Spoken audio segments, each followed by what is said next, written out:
ஆகவே இந்த எழுச்சிமிகு திண்ணை பிரச்சாரத்திலே பல்வேறு கருத்துக்களை சொல்லி இருக்கிறார்கள். 10 தினங்களுக்கு முன்பாக தமிழகத்திலே ஒரு பரபரப்பு செய்தி, தலைநகர் டெல்லியிலே ஒரு பரபரப்பு செய்தி. கழகத்தினுடைய நிரந்தர பொதுச் செயலாளர், சாமானிய முதல்வராக சரித்திரம் படைத்திட்ட, எளிய முதல்வராக இலக்கணம் படைத்திட்ட, நாளையே சட்டமன்ற தேர்தல் நடந்தால் 8 கோடி தமிழர்களுடைய ஆதரவோடு மீண்டும் முதலமைச்சராக அரியணையிலே அமர்ந்து இந்த மக்களுக்கு சேவை செய்கிற புரட்சி தமிழர் எடப்பாடியார் அவர்கள் சட்டசபை நடந்து கொண்டிருக்கிற போது தலைநகர் டெல்லிக்கு செல்கிறார். அனைத்து ஊடகங்களிலும் தலைப்பு செய்திகள். இதே நம்முடைய முதலமைச்சர் முத்துவேல் கருணாநிதி ஸ்டாலின் அவர்கள் டெல்லி போகிறார். எந்த இதிலும் பிரேக்கிங் நியூஸ் இல்ல. கேரள முதல்வர் பினராயி விஜயன் அவர்கள் செல்கிறார்கள். ஆந்திர முதல்வர் செல்கிறார், தெலுங்கானா முதல்வர் செல்கிறார். ஆனால் எங்கேயும் அது தலைப்பு செய்தியாக மக்களுடைய கவனத்தை ஈர்க்கவில்லை. ஆனால் இன்றைக்கு புரட்சி தலைவருடைய மறு வடிவமாக, புரட்சி தலைவர் அம்மாவுடைய மறு வடிவமாக புரட்சி தமிழர் ஐயா எடப்பாடியார் அனைத்து இந்திய அண்ணா திராவிட முன்னேற்ற கழகம் அம்மாவின் மறைவுக்கு பிறகு அந்த எதிர்காலம் என்னாகுமோ ஏதாகுமோ என்று கேள்விக்குறியாக இருக்கிற போது அதை ஆச்சரியக்குறியாக மாற்றி காட்டிய புரட்சி தமிழர் ஐயா எடப்பாடியார் அவர்கள் தலைநகர் டெல்லியிலே இறங்கியவுடன், ஐயா நீங்க எதுக்கு வந்திருக்கிறீங்க, ஐயா நீங்க எதுக்கு வந்திருக்கீங்க, எதுக்கு வந்திருக்கீங்க, எதுக்கு வந்திருக்கீங்கன்னு எல்லாரும் கேட்கிறாங்க. ஏன் மக்கள் ஆவலோடு இருக்கிறாங்க. புரட்சி தமிழர் ஐயா எடப்பாடியார் அவர்கள் மாண்புமிகு உள்துறை அமைச்சர் அவர்களை, மத்திய உள்துறை அமைச்சர் அவர்களை தலைநகர் டெல்லியிலே சந்தித்தார்கள். அங்கே கேட்டார்கள், இன்றைக்கு இருக்கிற கையாளாகாத முதலமைச்சர் முத்துவேல் கருணாநிதி ஸ்டாலின் அவர்கள் உங்களிடத்திலே கோரிக்கை வைக்கவும் தெரியவில்லை, நிதியை பெறவும் தெரியவில்லை, தமிழ்நாட்டு மக்களை வாழ வைக்கவும் தெரியவில்லை. ஆகவே நீங்கள் கருணை கூர்ந்து இந்த தமிழ்நாட்டுக்கு வழங்க வேண்டிய SSA திட்டத்தில் இருக்கிற கல்விக்கு நிதியை தாருங்கள், 100 நாள் வேலை வாய்ப்பு திட்டத்திற்காக நிலுவையில் இருக்கிற அந்த நிதியை விடுவீங்கள். இன்றைக்கு காவேரி, இன்றைக்கு முல்லை பெரியாறு, இன்றைக்கு பாலாற்றிலே குறுக்க அணை கட்டுகிற அந்த திட்டத்திலே அண்டை மாநிலங்களில் இருக்கிற முதலமைச்சர்கள் தீவிரமாக இருக்கிறார்கள். அப்படி அவர்கள் குறுக்கே அணையிலே கட்டினார்கள் என்று சொன்னால் தமிழகத்திலே ஜீவாதாரம் கேள்விக்குறியாகும். ஆகவே அதற்கு ஒரு நாளும் நீங்கள் அனுமதி கொடுக்க கூடாது. அது மட்டுமல்ல, சட்டம் ஒழுங்கு இங்கே கேள்விக்குறியாக இருக்கிறது. தமிழகத்திலே போதைப் பொருள் நடமாட்டம், இங்கே சீனாத்தானா செல்லப்பாண்டியன் சொன்னார்களே, இன்றைக்கு கணினியை கையிலே வைத்திருந்தது புரட்சி தலைவர் அம்மாவின் காலம். புரட்சி தமிழர் ஐயா எடப்பாடியார் காலத்திலே கணினியை கையிலே வைத்திருந்த மாணவர்களுடைய கைகளிலே இன்னைக்கு கஞ்சா புழங்கி கொண்டிருக்கிறது. ஆகவேதான் சட்டம் ஒழுங்கு கேள்விக்குறியாக இருக்கிறது. ஆகவே தமிழ்நாட்டை நீங்கள் காப்பாற்றி தமிழ்நாட்டு மக்களை மீட்டெடுப்பதற்காக ஆட்சியிலே இருந்தாலும் ஆட்சியிலே இல்லை என்றாலும் அனைத்து இந்திய அண்ணா திராவிட முன்னேற்ற கழகம் என்கிற மாபெரும் மக்கள் இயக்கம் ஒன்றுதான் போராடும் என்கிற வகையிலே இந்த கோரிக்கை உங்களிடத்தில் வைக்கப்பதற்காக புரட்சி தமிழர் எடப்பாடியார் அவர்கள் அந்த சந்திப்புக்கு பின்பாக மிக விளக்கமாக தெளிவாக அங்கே சொன்னாலும் கூட இன்றைக்கு எல்லாரும் அதை பேசினார்கள், இதை பேசினார்கள், அப்படி பேசினார்கள், இப்படி பேசினார்கள். பேசியவரே சொல்லிவிட்டார், கேட்டவரும் அதற்கு எந்த மறுப்பும் தெரிவிக்கவில்லை. ஆகவே இதுல என்ன சந்தேகம்? ஆகவே இன்றைக்கு புரட்சி தமிழர் ஐயா எடப்பாடியார் அவர்கள் தமிழ்நாட்டு மக்களுக்காக சட்டமன்றத்திலும் சரி மக்கள் மன்றத்திலும் சரி டெல்லி சென்றாலும் சரி அவருடைய உயிர் மூச்சு இந்த தமிழ்நாட்டு மக்களுடைய நலன்தான் என்பதை இன்னைக்கு நிரூபித்து காட்டியிருக்கிறார். இன்னைக்கு சட்டசபையில் நான் முடிச்சுட்டு தான் சிட்லப்பாக்கம் ராஜேந்திரனுடைய அழைப்பை ஏற்று இந்த சிறப்பான நிகழ்விலே பங்கேற்கிற வாய்ப்பை கொடுத்திருக்கிறார். நீட் தேர்வு மாண்பு முதலமைச்சர் வர்றார் சட்டசபைக்கு, வந்தவுடனே ஒரு அறிவிப்பு கொடுக்கிறார். நீட் தேர்வு ரத்து செய்யணும்னு நம்ம அனுப்பிச்ச தீர்மானத்தை அங்க இருக்கிற டெல்லியில இருக்கிறவங்க தூக்கி குப்பையில போட்டாங்க. அதனால நம்ம என்ன செய்யணும், தொடர்ந்து போராடணும், வாங்க அனைத்து கட்சி கூட்டத்தை கூட்டுவோம் அப்படின்னு வெக்கங்கட்ட முதலமைச்சர் ஒரு அறிவிப்பை வெளியிடுறார். அதைத்தான் இங்கே சொன்னார்கள். உதயநிதி ஸ்டாலின் அவர்களும் முத்துவேல் கருணாநிதி ஸ்டாலின் அவர்களும் தேர்தலுக்கு முன்பாக 525 வாக்குறுதிகளை இந்த நாட்டு மக்களுக்கு வழங்கினார்கள். தேர்தலுக்கு முன்னாடி பொய் சொல்லி மக்கள் வாக்குகளை வாங்கி ஆட்சிக்கு வந்துட்டீங்க, அதிகாரம் வந்துருச்சு, முதலமைச்சர் ஆயிட்டீங்க, துணை முதலமைச்சர் ஆயிட்டீங்க. அமைச்சர் சகாக்கள் இருக்கிறார்கள். அப்படியானால் என்ன செய்ய வேண்டும்? இப்போதாவது கொடுத்த வாக்குறுதிகள் நிறைவேற்றணும். நீட் தேர்வை ரத்து செய்கிற ரகசியம் எங்க அப்ப பைக்குள்ள வச்சிருக்காரு சொன்னா 4 வருஷமா பைக்குள்ள இருந்து எடுக்கிறதே காணும்.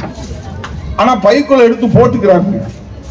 இந்த டாஸ்மாக் ஊழல் 1000 கோடியில இருந்து 40,000 கோடி அது அனுமார் வாழ் மாதிரி நீண்டுகிட்டே போகுது. நீட் தேர்வு ரத்து என்று சொன்ன காரணத்தினாலே ஏப்பா உதயகுமார் அம்மால சொல்லிட்டு போறான், உனக்கு ஏன் வயிற்றுச்சல் நீங்க கேட்க கூடாது. அதை நம்பி எத்தனை பிள்ளைங்க இந்த 4 வருஷத்துல இறந்து போயிருக்காங்கன்றதை நீங்க மனதுல கொள்ளணும். நேற்று வரைக்கும் சேலம் மாவட்டத்துல சத்தியான ஒரு குழந்தை, அதுக்கு முன்னாடி இந்த செங்கல்பட்டு மாவட்டம்னு நான் நினைக்கிறேன், என்னப்பா கிளம்பாக்கத்துல அவங்க அப்பா சோமாசித்து அந்த குழந்தைய படிக்க வச்சிருக்கிறாரு. அந்த குழந்தை முதல் தடவை எழுதுறா, வெற்றி பெற முடியல. 2வது தடவை எழுதுறா, வெற்றி பெற முடியல. 3வது தடவை எழுதுறான்.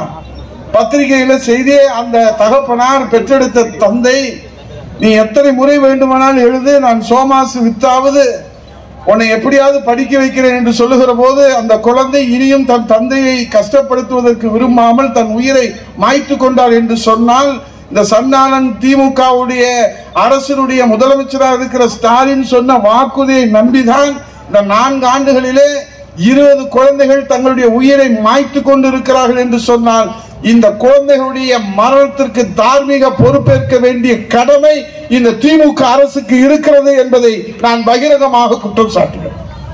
உண்மையை சொல்லிட வேண்டியதானே? நாங்கள் நீட் தேர்வை ரத்து செய்ய முடியாது, அது நீதிமன்றத்தில் இருக்கிறது, அது மத்திய அரசின் கையில இருக்கிறது என்று சொல்லிவிட வேண்டியதுதானே? மாண்புமிகு எதிர்கட்சி தலைவர் மேதக ஆளுநர் உரையில அங்கே விவாதத்தில் பங்கெடுக்கிற போது கேட்கின்றார்கள், மாண்புமிகு முதலமைச்சர் அவர்களே, நீட் தேர்வு முதல் கையெழுத்து போடுவேன் என்று சொன்னீர்களே, பேனா இல்லையா, பேனாக்கு மை இல்லையா, அல்லது மனம் இல்லையா, அல்லது வழி இல்லையா என்று சொல்லுங்கள் என்று கேட்கிற போது, நாங்க தான் கடிதம் எழுதுறோம்ல. என்ன கடிதம் எழுதுறீங்க? காதல் கடிதம் எழுதுறீங்க. கச்சத்தீவு பிரச்சனை என்னாச்சு? கடிதம் எழுதுறோம். முல்லை பெரியார் பிரச்சனை என்னாச்சு? கடிதம் எழுதுறோம். இருமொழி கொள்கை என்னாச்சு? கடிதம் எழுதுறோம். கடிதம் எழுதுறதுக்கு முதலமைச்சர் நாட்டில் இருக்கு, 39 நாடாளுமன்ற உறுப்பினர் இருக்கிறாங்களே, நீங்க நாடாளுமன்றத்தை முடக்க வேண்டாமா?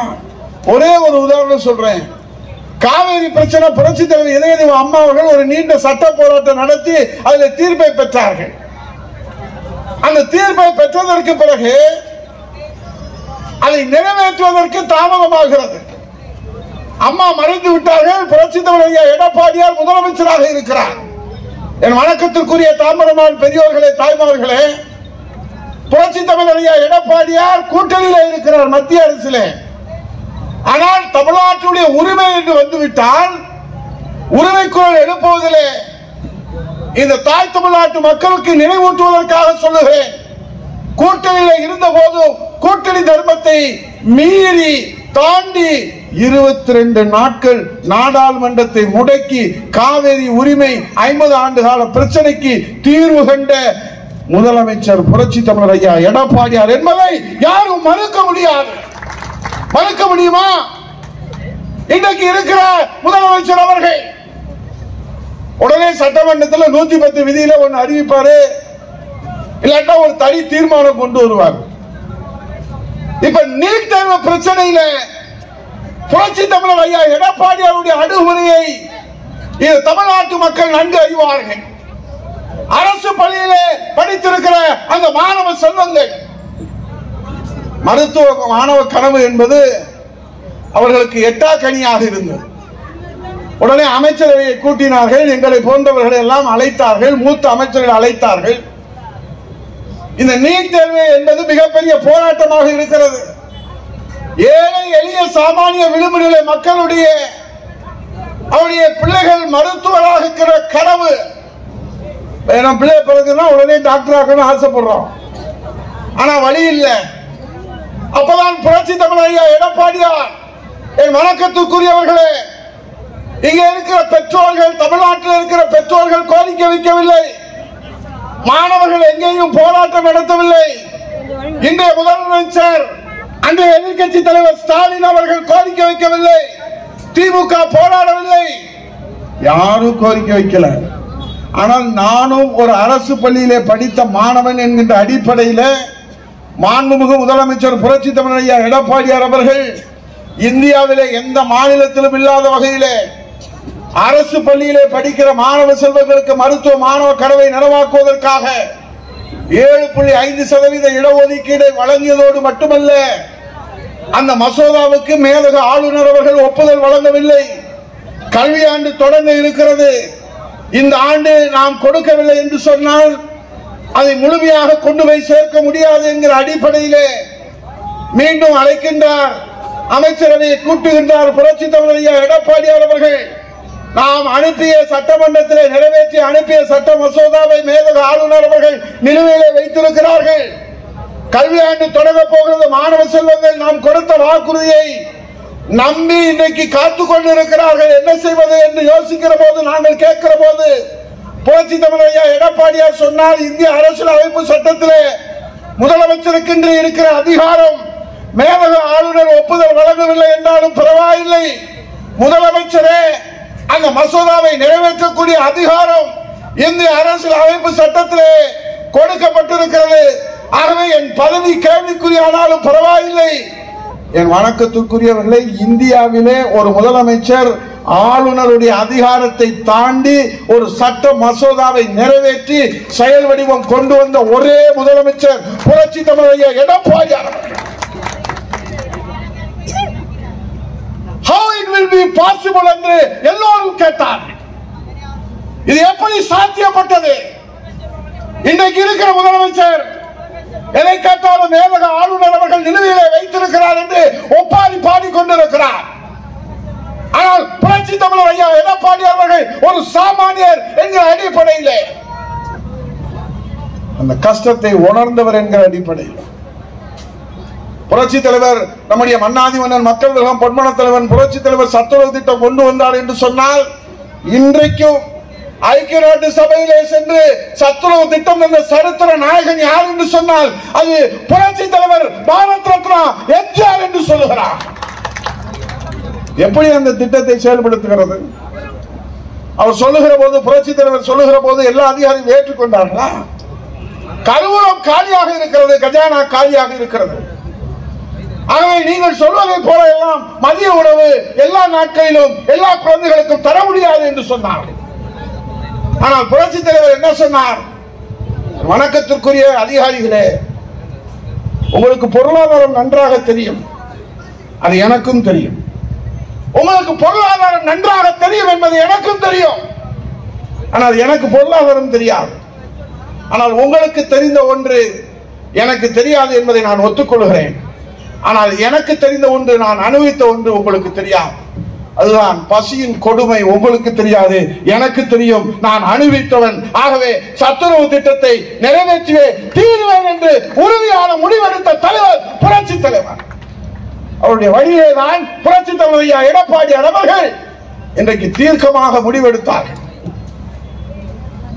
நான் 1-2 மட்டும் இல்ல, இப்ப டெல்டால மீத்தேன் ஈத்தேன் எடுக்கிறாங்க. மீத்தேன் ஈத்தனுக்கு கையெழுத்து போட்டது யாரு?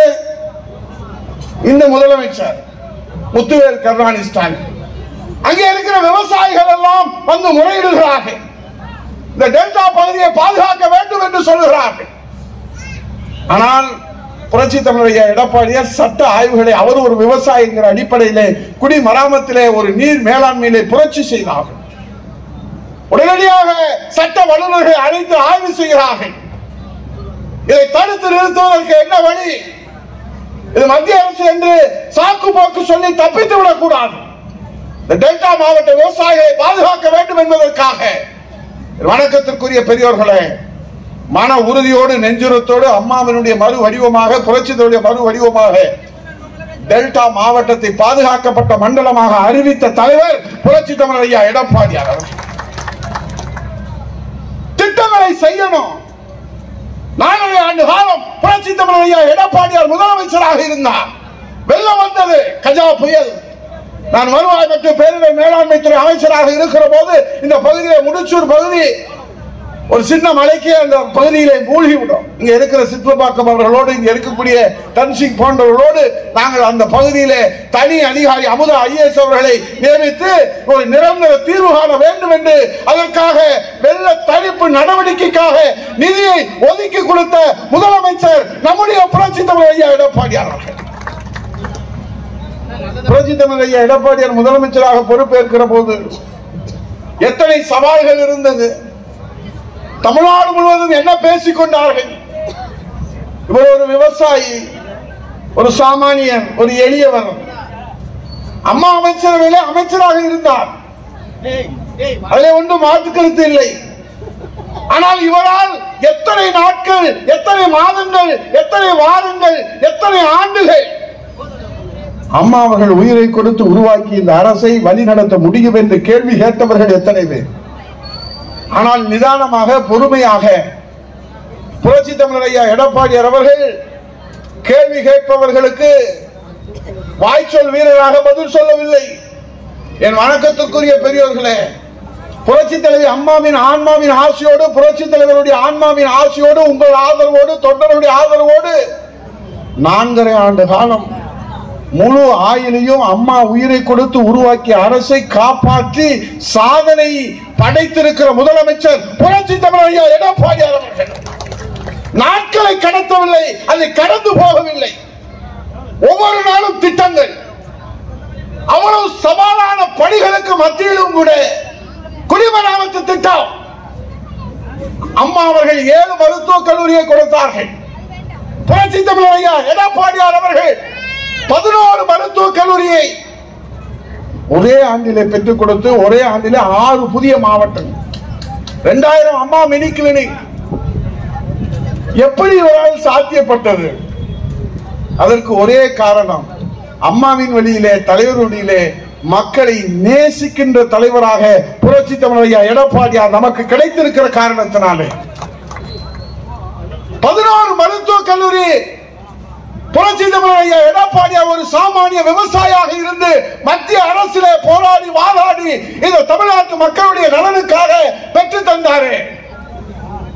முதலமைச்சர் முத்துவேல் கருணாநிதி ஸ்டாலின் தென் தமிழகத்திற்கே வழிகாட்டுகிறாரு.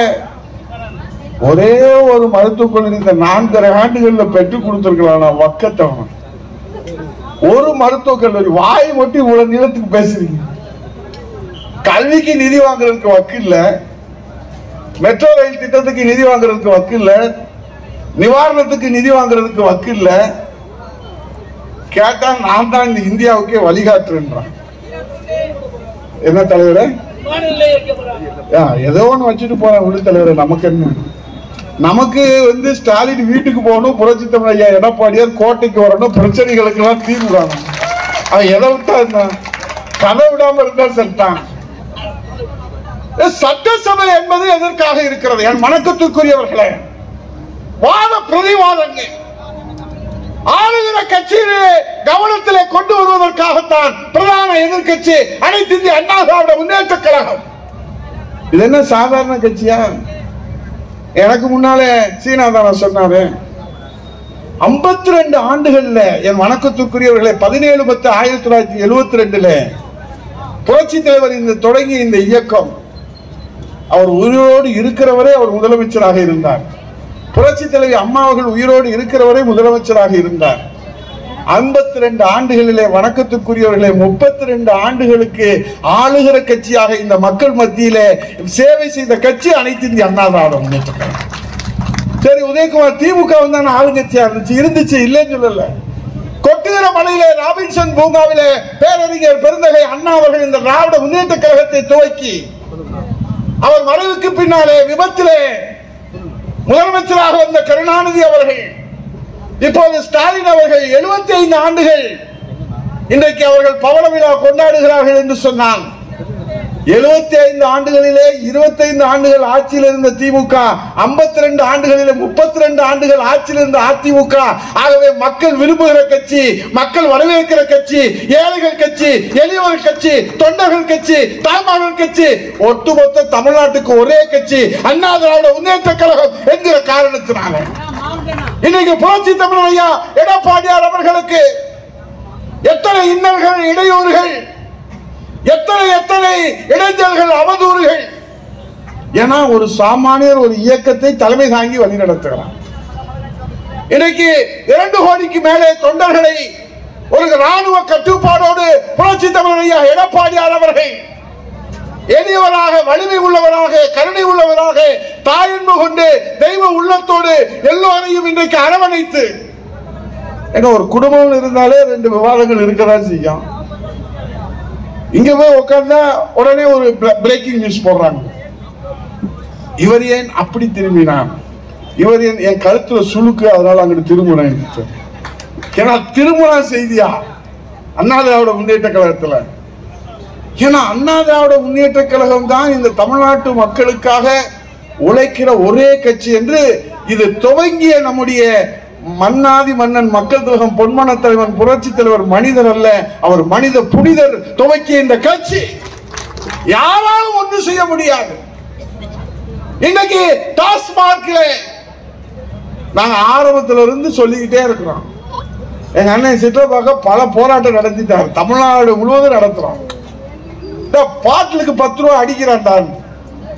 இது 10 ரூபாலாம் ஒரு டே தம்பி, பாட்டிலுக்கு 10 ரூபா.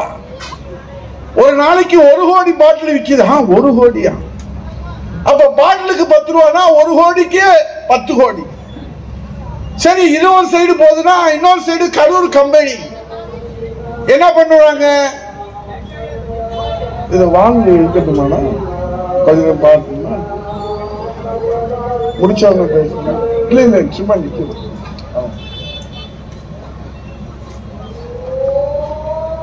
சொல்லியிருக்காங்க, அதனால இந்த ஆட்சிக்கு சீக்கிரம் சங்கு ஓதிடுவாங்கன்னு நான் நினைக்கிறேன். அதனால இந்த டாஸ்மாக் ஊழல் ஒண்ணு போதும். ஏன்னா இந்த செந்தில் பாலாஜின்னு அவர் தான் இதுக்கு அமைச்சரா இருக்காரு. அவரு நம்ம கட்சியில தான் மாணவர்கள் இருந்தாரு, நாங்களும் மாணவர்கள் அப்பெல்லாம் இருந்தோம். அப்போ அவருக்கு பல இதுக்கு போயிட்டாரு. உடனே நம்ம கட்சியில சேர வரேன்னு சொன்னார். நாங்கெல்லாம் எடப்பாடியார்ட்ட சொன்னோம், ஒரு நல்ல களப்பணியாளர், எந்த தொகுதியில் நின்றாலும் அந்த தொகுதியை ஜெயிக்க வச்சிருவாரு அப்படின்னு. ஆனா எடப்பாடியார் அவர்கள் பிடிவாதம், வேணாம்பா, சேர்க்க வேணாம்பா, அம்மாவே அவரை நீக்கிட்டாங்க, அவரை விலக்கி வச்சுட்டாங்க, அதனால வேணாம்பான்னாரு. அப்ப கொஞ்சம் எங்களுக்கு எல்லாம் வருத்தமா இருந்துச்சு. நல்ல வேளை அவர் சேர்க்கல. ஏன்னா ஒரு தொகுதியை ஜெயிக்க வைக்கிறதுன்னு சொல்லி ஒட்டுமொத்த கட்சியும் ஜெயிலுக்குள்ள தள்ளி விட்டுருவானோன்ற பயம் இப்பதான் நமக்கு தெரியுது. ஏன்னா இந்த இடி இப்ப வந்துட்டாங்க, டெல்லியில இருந்து வந்திருக்கிறாங்க. அவங்க எல்லாம் ஃபுல்லா எல்லா டேட்டாவும் எடுத்துட்டாங்க. அதனால எல்லா கதையும் முடிஞ்சு போச்சு திமுகவுக்கு. இப்ப யாரும் சட்டசபையில அவங்க திமுகவுடைய அமைச்சரோட முகத்துல ஈ ஆடல. ஈடி வந்துட்டா ஈ ஆடாது, மயிலும் ஆடாது, குயிலும் ஆடாது. ஏன்னா எல்லாத்தையும் எடுத்துட்டு போயிட்டாங்க, அவங்க தாத்தா எல்லாத்தையும் எடுத்துட்டு போயிட்டாரு. அதனாலதான் அந்த கோர்ட்டு இந்த கோர்ட்டு இந்த கோர்ட்டு போறோம். எந்த கோர்ட்டுல போனாலும் மக்கள் கோர்ட்டிலே நீங்கள் நிச்சயமாக தண்டிக்கப்படுவீர்கள் என்பதிலே மாற்று கருத்து இல்லை. இப்ப நான் என்ன கேட்கிறேன்னா, இந்த 4.5 வருஷமா வீர வசனம் பேசுறீங்க. திறந்தோடு டிவியை திறந்தோ உங்க முகத்தை தவிர வேற யார் முகத்தையும் காட்டுறது இல்லை. சட்டசபையில நேரலையா ஒளிவு பண்றோம், ஆண்டுக்கு 100 நாள் நடத்துறோம் அப்படின்னு தேர்தல் வாக்குறுதி கொடுத்தீங்க. ஆனா எங்க பக்கம் கேமரா திரும்ப மாட்டேது, உங்க பக்கமே கேமரா திரும்புது. சட்டசபையில போய் மாண்புமிகு பேரவைத் தலைவர்கிட்ட, என்ன தலைவரே மொட்டை போட்டுக்கிறதுனால எங்களெல்லாம் காட்ட மாட்டீங்களா, என்ன விஷயம் அப்படின்னு கேட்டேன். அது ஒண்ணு இல்லப்பா, டெக்னிக்கல் எரரு, அதனால காட்ட முடியல, அப்புறம் உங்களை காட்டுறோம் அப்படின்னாங்க.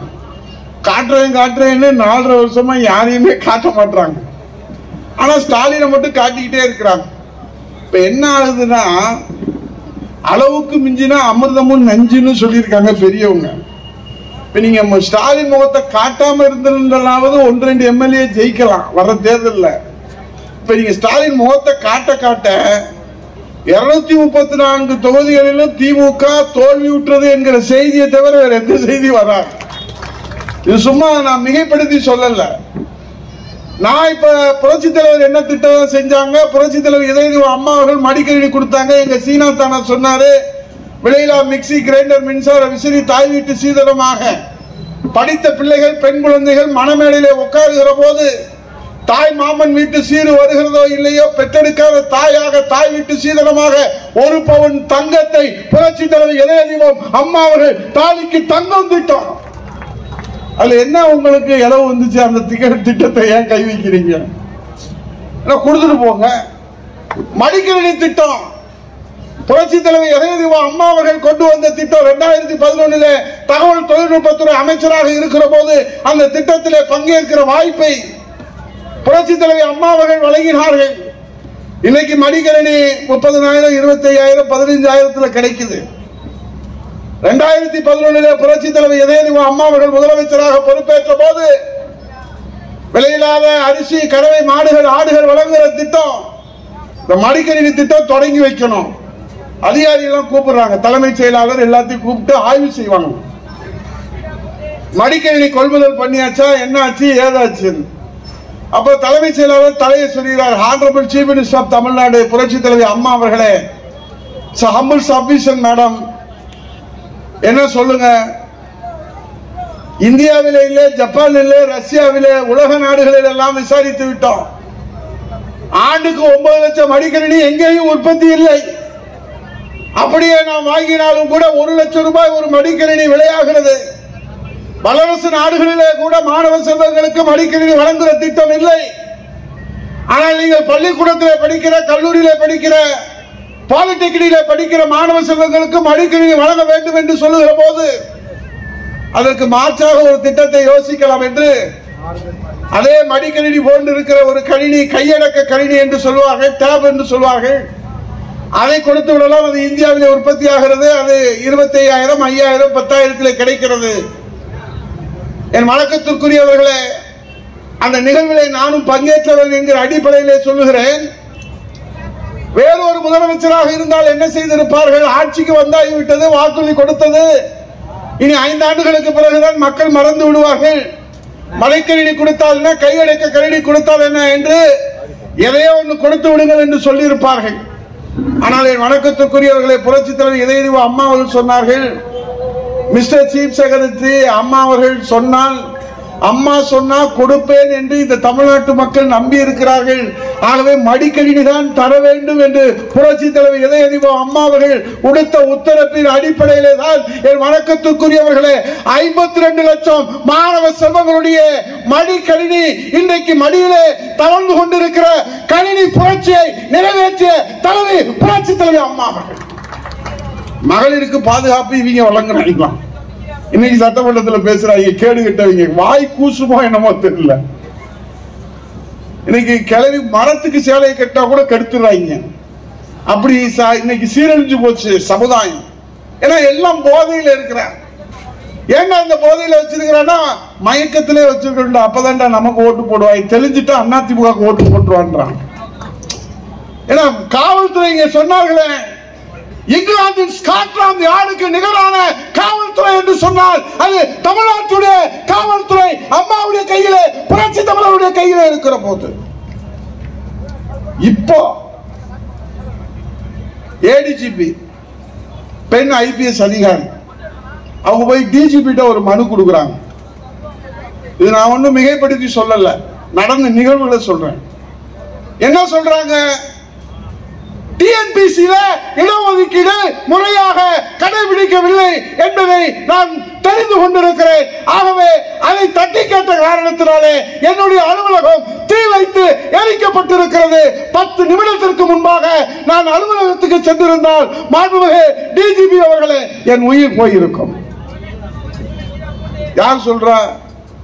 இங்க இருக்கிற நம்ம மகளிர் அணி செயலாளர் அரசியல் காழ்ப்புணர்ச்சியோட செல்லல. எங்க அண்ணன் சீட்ல பார்க்க எல்லாத்துக்கும் யூனிஃபார்மா சேலை போட்டு மகளிர் அணியை உட்கார வச்சிருக்கிறார் பாதுகாப்பா. எங்களெல்லாம் தொட்ட அனல் பறக்கும். ஏடிஜிபி IPS அதிகாரி சொல்றாங்க என் உயிருக்கு பாதுகாப்பு இல்லைன்னு. எந்த நடவடிக்கையும் இல்லை. 2 நாளைக்கு முன்னாடி உசிலம்பட்டியில் இருக்கக்கூடிய அருமை சகோதரர் முத்துக்குமார் என்கிற காவலர் ஒரு போதைப் பொருள் கடத்துகிற ஒரு கொலைகாரனால் படுகொலை செய்யப்படுகிறார். அதை பத்தி சட்டமன்றத்தில் மாண்புமிகு எதிர்க்கட்சி தலைவர் சட்டம் ஒழுங்கு சந்திச்சிருக்கிறது, கேள்விக்குறியாயிருக்கிறது. மக்களுக்கு பாதுகாப்பு இல்லை.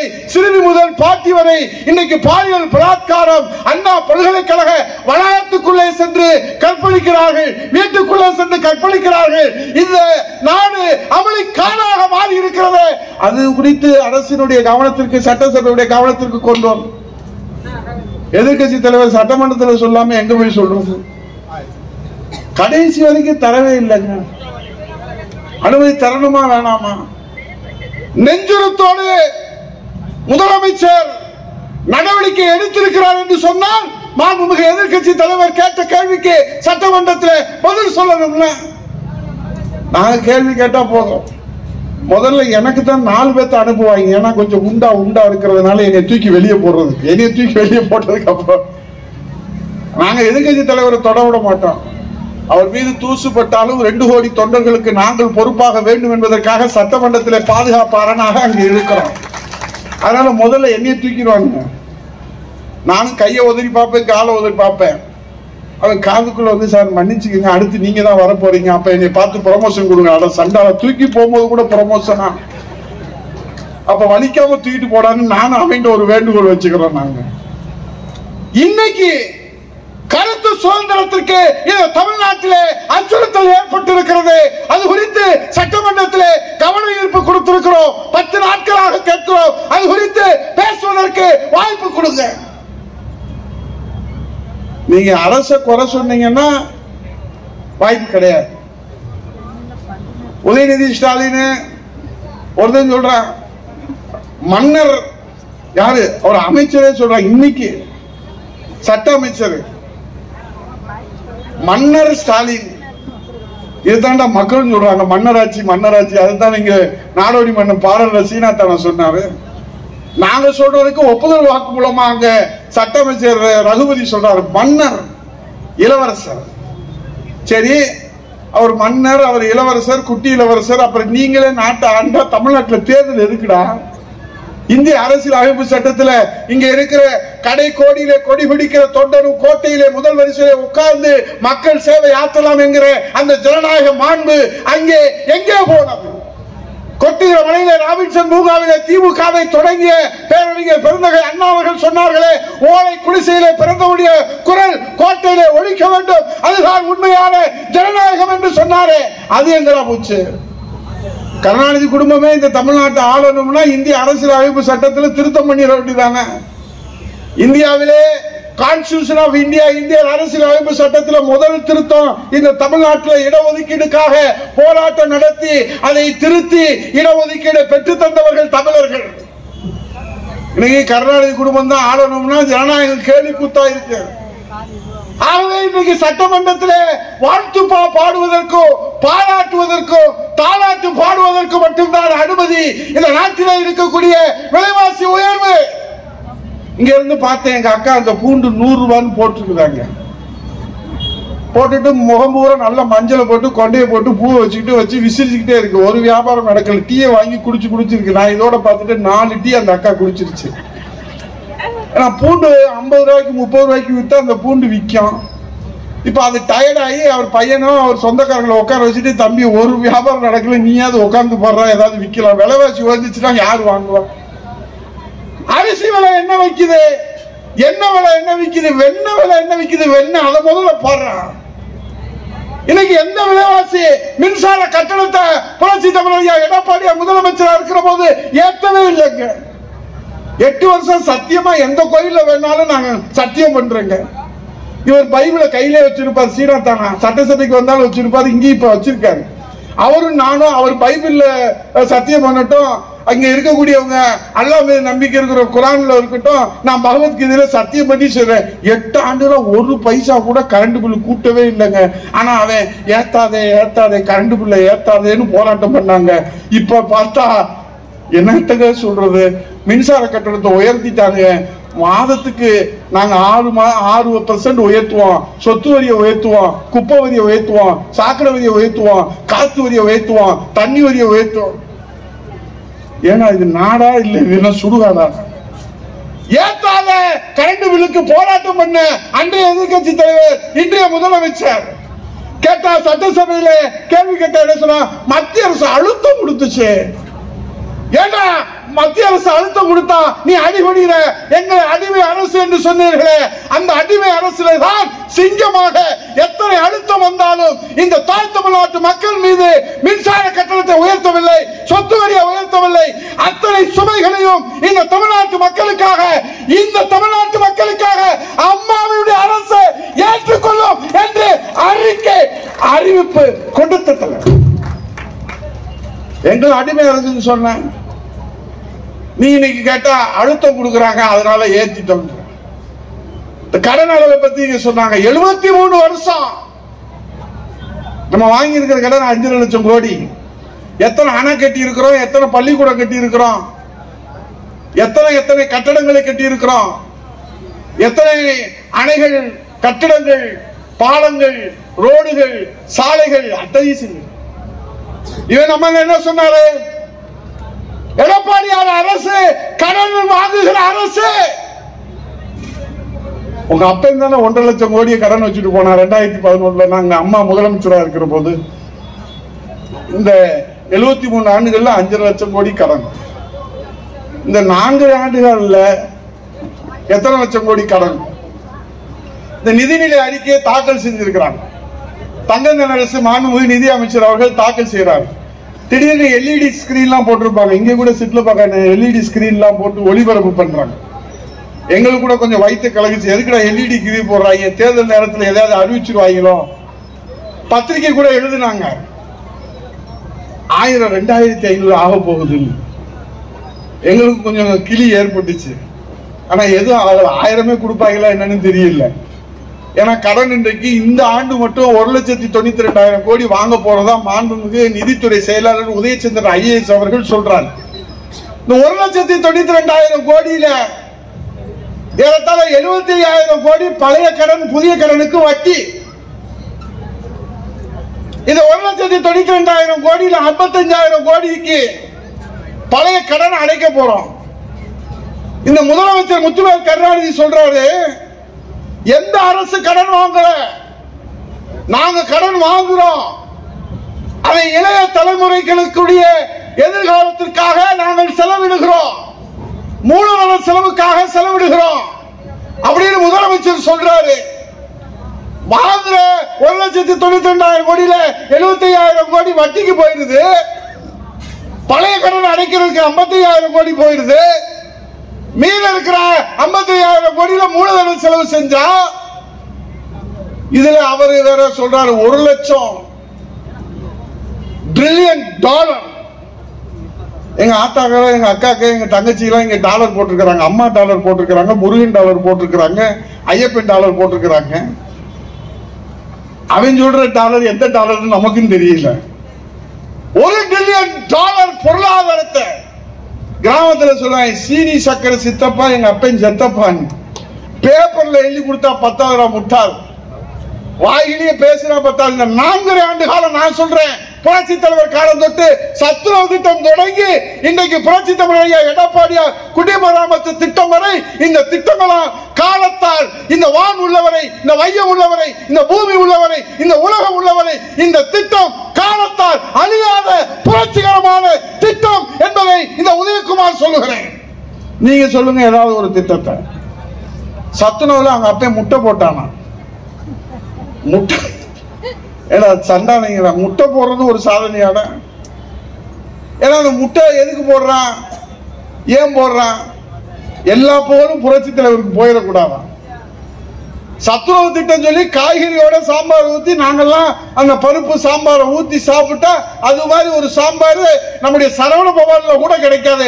அப்படி ஒரு சாம்பார் மன்னாதி மன்னன், மக்கள் பொன்மன தலைவன், புரட்சி தலைவர் குடிசைகளிலே வாழ்ந்த அந்த குழந்தைகளுக்கு சத்துணவு திட்டம் தந்தார். அதான் நாங்க முட்டை போட்டோம்ல. முட்டை போடாம இருந்தா தமிழ்நாட்டு மக்களுக்கு எந்த திட்டத்தையும் நிறைவேற்றவே இல்லைங்க. இந்த 4.5 வருஷத்துல இந்தியாவிலேயே தமிழ்நாடு தான் அதிக கடன் உள்ள மாநிலம். இந்தியாவிலே சட்ட ஒழுங்கு சீரழிவிலே தமிழ்நாடு தான் இன்றைக்கு முதல் மாநிலம். இந்தியாவிலே போதைப் பொருள் கேந்திரமாக இருக்கிற மாநிலம் தமிழ்நாடு. ஆனால் இவர் இந்தியாவுக்கே வழிகாட்டுகிற முதலமைச்சர். ஆமா, வழிகாட்டுகிற முதலமைச்சர். போதைப் பொருள் கடத்தல், சட்டம் ஒழுங்கு சீரழிவு, கடன் வாங்குவது, வாய் சவுடால் பண்ணுவது, மக்களை ஏமாற்றுவது, இரட்டை வேடம் போடுவது, நாடகம் போடுவது. கச்சத்தீவு பிரச்சனைக்கு இப்ப அவை தீர்மானம் என்ன சிரிப்பா வருது. 1974 இதுக்கு தீர்மானம் போட்டது, ஒப்பந்தம் போட்டது யாரு? உங்க அப்பன் தானே. நான் என்ன கேட்கிறேன், அன்னைக்கு உங்க அப்பா முதலமைச்சரா இருந்தாரா இல்லையா? இருந்தாரு. ஆனா மத்திய அரசு எங்களை கேட்கவே இல்லை. கேட்காம மத்திய அரசு நம்முடைய இந்தியாவின் ஒரு அங்கமாக இருக்கிற மீனவர் பிரச்சனைக்கு வாழ்வாதாரமாக இருக்கிற கச்சத்தீவை இன்றைக்கு தாரை வார்த்து விட்டார்கள். ஆகவே எனக்கு பதவி பெரிதல்ல, இந்த தமிழ்நாட்டு மக்களுடைய உரிமைதான் பெரிது. இந்த தமிழ்நாட்டில் இருக்கக்கூடிய இந்தியாவில் இருக்கக்கூடிய ஒரு அங்கமாக இருக்கக்கூடிய கச்சத்தீவை தமிழ்நாட்டினுடைய அனுமதி பெறாமல், முதலமைச்சருடைய அனுமதி பெறாமல் கொடுத்து விட்டார்கள். ஆகவே என் பதவியை நான் ராஜினாமா செய்கிறேன் என்று உங்க அப்பன் கருணாநிதி சொல்லி இருந்தா தமிழ்நாட்டு மக்கள் நம்புவாங்க. சர்க்காரிய கமிஷன்ல இருந்து தப்பிக்கிறதுக்காக நீங்க தாரை வார்த்து கொடுத்துட்டு போயிட்டீங்க. 50 வருஷம் இன்னைக்கு வரைக்கும் எத்தனை மீனவர்கள் இறந்திருக்கிறாங்கன்னு கணக்கே இல்லை. அந்த பிரச்சனைக்கு யாரு? உங்க அப்பன் தான் காரணம். புரட்சி தலைவி இதயதீப அம்மா அவர்கள் சட்டசபையில சொல்லி இருக்கிறார்கள், சட்டசபையிலிருந்து திமுகவை ஓடவிட வேண்டும் என்று சொன்னால் அவர்களுக்கு அவை காவலர்கள் தேவையில்லை. கச்சத்தீவு என்று சொன்னால் சட்டசபையிலிருந்து திமுக காணாமல் போய்விடுவார்கள். ஏனால் துரோகம் செய்தது திமுக என்று புரட்சி தலைவி அம்மா அவர்கள் இன்றைக்கு ஆதாரத்தோடு எடுத்து வைத்தார்கள். புரட்சி தலைவி அம்மா அவர்கள் 2008 அனைத்து இந்திய அண்ணா திராவிட முன்னேற்ற கழகத்தின் சார்பிலே பொதுச் செயலாளராக இருந்து உச்ச நீதிமன்றத்திலே வழக்கு தொடுக்கிறார்கள். 2011 புரட்சி தலைவி அம்மா அவர்கள் முதலமைச்சராக வந்தார்கள். முதலமைச்சராக வந்தவுடன் என்ன செய்கிறார்கள்? வருவாய்த்துறையினுடைய அந்த நான் 7 ஆண்டுகள் வருவாய்த்துறை அமைச்சராக இருந்த புண்ணியத்திலே, புரட்சி தலைவி அம்மாவுடைய புண்ணியத்திலே வருவாய்த்துறை அதனுடைய வாதியாக சேர்த்து 2008 கட்சியின் சார்பாக, அதைத் தொடர்ந்து புரட்சி தலைவி அம்மா அவர்கள் 2011 முதலமைச்சராக வந்ததற்கு பிறகு அரசின் சார்பாகவும் வழக்கு தொடுக்கிறார்கள். இன்ன தேதி வரைக்கும் அந்த வழக்கு நிலுவையில் இருக்குங்க. இந்த 4 வருஷம் கச்சத்தீவை பத்தி பேசவே இல்லை. நீங்களே பத்திரிகையாளர் ஊடக நண்பர்களா இங்க இருக்கிறீங்க, நீங்களே சொல்லுங்க. ஆட்சி பொறுப்பை ஏற்ற உடனே என்ன செஞ்சிருக்கணும்? எங்க அப்பா கருணாநிதியை ஏமாத்தி இந்த தமிழ்நாட்டில் இருக்கிற கச்சத்தீவை அவர்கள் எழுதி வாங்கி கொண்டு விட்டார்கள். ஆனா தகவல் உரிமை சட்டத்தில் எங்க அப்பா குதிரைக்குள்ள இல்லைன்னு வெட்ட வெளிச்சமா எடுத்து சொல்லி இருக்கிறாங்க. வெளியுறவுத்துறையுடைய செயலர் consult with honourable chief minister of தமிழ்நாடுன்னு வெளிச்சமா ஜூன் 1974 அதுல போட்டிருக்கு. எப்படி முதலமைச்சரை கேட்காம கொடுப்பாங்க? புரட்சி தலைவி அம்மா சொன்னா பெரும்பாரி வழக்கில் நாடாளுமன்றத்துடைய 2 அவைகளில் கூட்டத்தை கூட்டாமல், அனுமதி பெறாமல், இந்திய அரசியல் அமைப்பு சட்டத்தில் அமெண்ட்மெண்ட் செய்யாமல் இந்த ஒப்பந்தம் செல்லாது. இதை உச்ச நீதிமன்றத்தில் சேலஞ்ச் பண்றேன். இதுவரைக்கும் அந்த வழக்கு நடத்தவே இல்லை. சரி, ஆட்சி பொறுப்பை ஏத்த உடனே இதை பத்தி பேசியிருக்கலாம்ல, இருமொழி கொள்கை பத்தி பேசியிருக்கலாம்ல, முல்லை பெரியாறு பேசியிருக்கலாம்ல, காவேரியை பேசியிருக்கலாம்ல, எதை பத்தியும் பேசல. விடிஞ்சா நாளைக்கு தேர்தல் வரப்போது, அதனால எல்லாத்தையும் பத்தி பேசுறாங்க. புரட்சி தலைவர் இதயதீப அம்மா அவர்கள் காவேரிக்காக ஒரு நீண்ட நெடிய சட்ட போராட்டம் நடத்தி தமிழ்நாட்டுடைய உரிமையை பெற்றுக் கொடுத்தார்கள். முல்லை பெரியாறிலே 142 அடி 152 அடி உயர்த்தலாம் என்று ஒரு நீண்ட நெடிய சட்ட போராட்டத்தை நடத்தி 2014 புரட்சி தலைவர் இதயதீப அம்மா அவர்கள் தீர்ப்பை தமிழ்நாட்டு மக்களுக்காக பெற்றுக் கொடுத்தார்கள். விவசாயிகள் மதுரையிலே ஒரு மிகப்பெரிய மாநாட்டை நடத்தினார்கள். அதே போன்று கச்சத்தீவுக்கும் இன்றைக்கு மிகப்பெரிய அளவில் ஒரு சட்ட போராட்டத்தை நடத்துகிறார்கள். அதை புரட்சி தமிழர் எடப்பாடியார் எடுத்துக் கொண்டு வருகிறார். அதை வணக்கத்துக்குரியவர்களே, இந்த தமிழ்நாட்டுடைய ஜீவாதார உரிமை, வாழ்வாதார உரிமை எதுவாக இருந்தாலும் அதை தமிழ்நாட்டு மக்களுக்காக சட்ட போராட்டம் நடத்தி, மக்கள் போராட்டம் நடத்தி பெற்று தந்த ஒரே கட்சி அனைத்து இந்திய அண்ணா திராவிட முன்னேற்ற கழகம் என்பதை எங்கு வேண்டுமானால் நாம் செய்து சத்தியம் செய்து தருகிறேன். இவர்கள் நடத்துவது ஏமாற்று நாடகம். அனைத்து கட்சி கூட்டம் 9ஆம் தேதி என்று சொல்லுகிற முத்துவேல் கருணாநிதி ஸ்டாலின் அவர்களே, அனைத்து கட்சி கூட்டம் போட்டு என்ன செய்ய போறீங்க? நாடாளுமன்றத்தில் நீட் தேர்வு, எங்கள் பிள்ளைகள், எங்களுடைய குழந்தைகள் உயிரை மாய்த்துக் கொள்கிறார்கள். 4 ஆண்டுகளிலே 20 குழந்தைகள் இறந்து விட்டார்கள். இந்த உயிருக்கு உத்தரவாதம் இல்லாத நிலை இருக்கிறது என்று போராட வேண்டாமா போர்க்குணத்தோடு? ஆகவே திமுக ஸ்டாலின் அரசு எல்லாம் ஏமாற்று நாடகம். அவருடைய 70mm ரீல் அந்து போச்சு. அதனால ஐயாத்துறைக்கு கோபம் வந்துருச்சு. இனிமேல் திமுக இந்த நாட்டிலே மக்களால் ஒதுக்கப்படுகிற கட்சி, தள்ளி வைக்கப்படுகிற கட்சி, வெறுக்கப்படுகிற கட்சி, கடும் கோபத்தில் இருக்கிறார்கள். நாங்கள் தமிழகம் முழுவதும் சென்று மக்களிடத்திலே பார்க்க முடிகிறது. இந்த மார்க்கெட்டிலே நாம் சென்றால் விலைவாசி என்ன என்று அங்கே இருக்கிற விவரங்கள் நமக்கு சொல்லுகிறது. ஆகவே நான் உங்களிடத்திலே சொல்லுகிறேன், நீங்க சீனாதான் அவர்கள் சொன்னார்கள், ஜனநாயகத்திற்கு மிகப்பெரிய பேர் ஆபத்து இந்த தமிழ்நாட்டில் சூழ்ந்திருக்கிறது. மக்களாட்சி மகத்துவத்துக்குள்ளே மன்னராட்சியை வைத்துக் கொண்டிருக்கிறார்கள். ஒரு பொழுதும் இதை அனுமதிக்க கூடாது. சர்க்காரியா கமிஷன் முதலாக இந்தியாவிலே ஒரு முதலமைச்சர் மீது ஊழல் குற்றச்சாட்டுக்கு ஒரு கமிஷன் அமைத்து அதற்கு தீர்ப்பு வழங்கியது இந்த கருணாநிதி தான். ஊழலுக்காக கலைக்கப்பட்ட ஆட்சி இந்த திமுக கட்சி. ஆகவே அப்படிப்பட்ட அந்த கருணாநிதி குடும்பத்திலே தான் இந்த தமிழகத்தை ஆள வேண்டும் என்று சொன்னால் தமிழ்நாட்டுடைய நலன் முக்கியம் அல்ல, அவருடைய மக்களுடைய வீட்டு மக்களுடைய நலன் தான் முக்கியம் என்று இன்றைக்கு சுயநலத்தோடு ஒரு சர்வாதிகார ஆட்சியை இன்றைக்கு சட்டமன்றத்திலே நடத்தி கொண்டிருக்கிறார்கள், மக்கள் மன்றத்திலே நடத்தி கொண்டிருக்கிறார்கள்.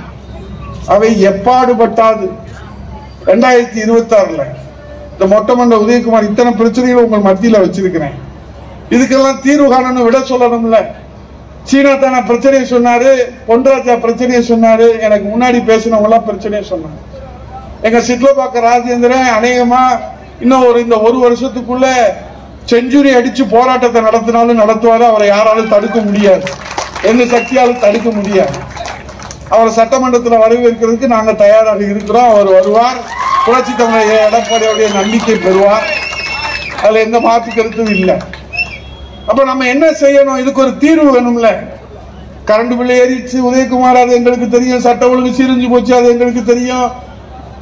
சிறுமி முதல் பாட்டி வரை கெடுத்துறாங்க, அது எங்களுக்கு தெரியும். பல்கலைக்கழகத்தில் போய் தான் கெடுக்கிறாங்க, பள்ளிக்கூடத்துக்கு போனா கெடுக்கிறாங்க, வீட்டுக்கு போனா கெடுக்கிறாங்க, மார்க்கெட்டுக்கு போனா கெடுக்கிறாங்க, எல்லாம் பண்றாங்க, அது எங்களுக்கு தெரியும். கரண்ட் பில் கூடிருச்சு, சொத்து வரி கூடிருச்சு, விலைவாசி கூடிருச்சு, அது எங்களுக்கு தெரியும். அம்மா கொடுத்த திட்டங்கள்லாம் நிறுத்திட்டாங்க சண்டாளைங்க, அது எங்களுக்கு தெரியும். வசனம் பேசுறாங்க, விளம்பர மோகத்திலே மூழ்கி கிடக்கிற இந்த திமுக அரசு. அப்ப இதுக்கு என்ன தீர்வு? ஒரே தீர்வு இந்த தமிழ்நாட்டு மக்களுடைய கைகளில் தான் இருக்கிறது. எப்போது தேர்தல் வந்தாலும், நாளை வந்தாலும், நாளை மறுநாள் வந்தாலும், நீங்கள் எல்லோரும் நம்முடைய புரட்சி தமிழக எடப்பாடியாரை மீண்டும் முதலமைச்சர் அரியணையிலே அமர்த்தி சென்ட் ஜார்ஜ் கோட்டையிலே தேசிய கொடி ஏற்றணும். ஒரு எளியவர், ஒரு சாமானியர் நம்முடைய கஷ்ட நஷ்டங்களை தெரிந்தவர். நாங்க கேட்போம், அண்ணே என்னண்ணே பொங்கலுக்கு 1000 ரூபாய் கொடுக்குறீங்க? எப்பா பொங்கல் அன்னைக்கு சில வீட்டுல பொங்கல் வைக்காத நான் கண்ணால பார்த்துருக்கிறேன். விவசாயம் 2,18,00,000 அத்தனை குடும்பங்களுக்கு 1000 ரூபாய் கொடுத்தோம்.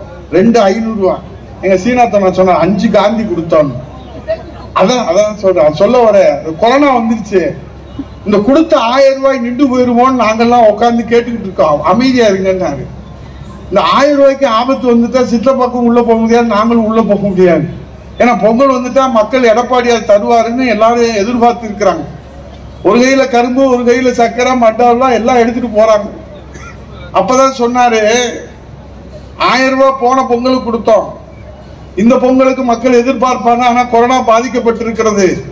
ஆகவே இந்த தமிழ்நாட்டு மக்களுக்கு 2,18,00,000 குடும்பங்களிலும் அடுப்பில பொங்கலோ பொங்கல் என்று பொங்க வேண்டும் என்று ஒரு பச்சை தமிழராக, ஒரு விவசாயியாக 2,18,00,000 குடும்பங்களுக்கு 2,500 ரூபாய் பொங்கல் பரிசு கொடுத்த ஒரே முதலமைச்சர் புரட்சி தமிழர் ஐயா எடப்பாடி. ஏன்னா அந்த கஷ்டத்தை உணரணும். புரட்சி தலைவி அம்மா அவர்கள் இந்த தமிழ்நாட்டு மக்களுடைய கஷ்டத்தை உணர்ந்து தன்னை அர்ப்பணித்து இந்த நாட்டு மக்களை நேசிக்கிற தலைவர்கள். இப்ப திமுக அப்படிலாம் உணர்ற மாதிரி தெரியல, உதறிட்டு போயிடுறாங்க. ஆகவே என் வணக்கத்துக்குரிய பெரியவர்களை, இந்த வாய்ப்பு நழுவி போயிடுச்சுன்னா இந்த 2026 தேர்தல் எப்ப வேணாலும் வரலாம், தயாரா இருக்க. அதுக்குதான் நம்ம பூத் கமிட்டி எல்லாம் இப்ப போட்டுக்கிட்டு இருக்கிறோம். ஆனால் எப்ப தேர்தல் வந்தாலும் புரட்சி தமிழர் ஐயா எடப்பாடியார் கோட்டைக்கு செல்ல வேண்டும், முத்துவேல் கருணாநிதி ஸ்டாலின் வீட்டுக்கு செல்ல வேண்டும் என்கிற அந்த உறுதியோடு பணியாற்ற வேண்டும். இது நழுவி போயிடுச்சுன்னா ஆண்டவனால் கூட தமிழ்நாட்டை காப்பாற்ற முடியாது. ஜனநாயகத்திற்கு பேர் ஆபத்து. இன்றைக்கு மன்னர் ஆட்சி, சர்வாதிகார ஆட்சி, இடியவன் ஆட்சி, ஹிட்லர் ஆட்சி, முசோலினி ஆட்சி இந்த தமிழ்நாட்டிலே நடந்து கொண்டிருக்கிறது. நாங்கள் சட்டமன்றத்திலே பார்க்கிறோம், மக்கள் மன்றத்திலே பார்க்கிறோம். ஆகவே இந்த தாம்பரம் தொகுதியிலிருந்து இரட்டை இலை மலர்ந்து புரட்சி தமிழர் ஐயா எடப்பாடியாருடைய தலைமையிலே வெற்றி வாகை சூடி புரட்சி தமிழர் ஐயா எடப்பாடியார் முதலமைச்சர் ஆவதற்கு முதல் வாக்கு இந்த தாம்பரம் தொகுதியிலிருந்து இரட்டை இலையிலே வாக்களிக்க வேண்டும் என்று கேட்டு நன்றி கூறி வழங்கி விடைபெறுகிறேன். நன்றி, வணக்கம். செய்திகளை உடனுக்குடன் தெரிந்து கொள்ள நமது அம்மா இணையதள தொலைக்காட்சியை சப்ஸ்கிரைப் செய்து அருகில் உள்ள பெல் ஐகான்